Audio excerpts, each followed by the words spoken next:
Hansel, Gretel, and the Candy House. Once upon a time, there were two siblings named Hansel and Gretel.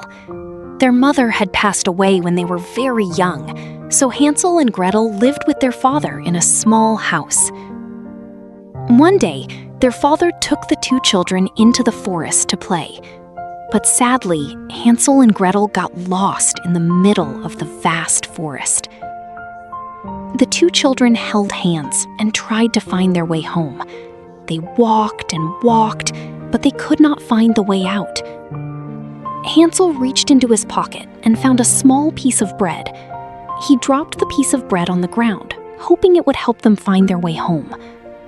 But a little bird flew down from the sky and ate the piece of bread. Hansel and Gretel felt very sad. They sat under a tree and rested for a while. Then, suddenly, they smelled something sweet. "What is that smell?" Gretel asked. The sweet smell was so delicious that the two children could not resist it. They stood up and followed the smell deeper into the forest. Before long, they saw a house that was both strange and beautiful. Hansel walked up to the wall and touched it. "It's chocolate!" He broke off a small piece and put it into his mouth. "Yummy!" Gretel looked up at the roof. "It's cake!" She reached up, took a small piece of cake from the roof, and tasted it. "So sweet!" Suddenly, the door of the house opened by itself. An old woman was standing at the door. "Come inside, children," she said with a warm smile. "I live here all by myself. I am very lonely." The old woman looked kind and friendly, so Hansel and Gretel went inside. She brought them all kinds of candy, cookies, and cakes. "Eat, children, eat as much as you like." The two children were very hungry, so they kept eating and eating. They had never tasted anything so delicious before. But while the children were busy eating, the old woman quietly prepared a knife in the kitchen. "Tomorrow," she said to Gretel, "you can help me make a fire. I want to cook something very special." Hansel began to feel worried when he heard this. That night, the old woman took Hansel into a small room and locked the door. "Stay here, little boy," she said. "I will give you plenty of food so you can grow bigger." Hansel was very scared, but he tried to stay calm. Gretel was frightened too. She knew that the two of them had to find a way to escape. The next morning, Gretel heard the old woman preparing the fire. She saw the old woman bending down to check the oven. Suddenly, Gretel came up with a plan.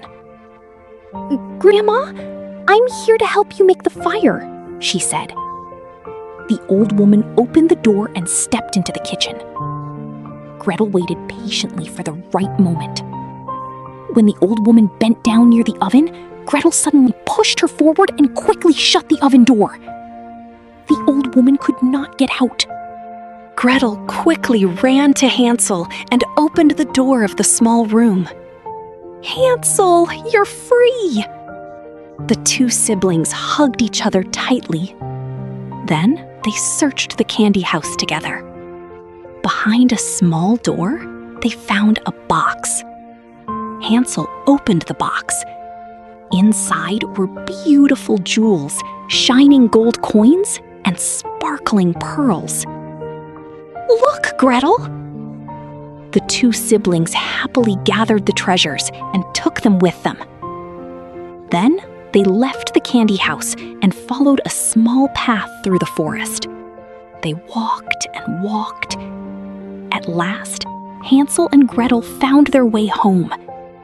Their father was standing outside the house. When he saw his children, he was overjoyed. "You're back!" "We're back!" Hansel and Gretel said together. They showed their father the treasure they had found. From that day on, life became much better for the three of them. They no longer had to worry about going hungry. Hansel grew up to become a wonderful cook. Gretel always loved little animals, and she had many cats at home. The three of them lived happily together in a warm and cozy house. Deep inside the forest, the candy house was still standing. Its walls were still made of chocolate, and its roof was still covered with cakes. But Hansel and Gretel never went back there again. And after the story of the two siblings, no child ever dared to enter the candy house again.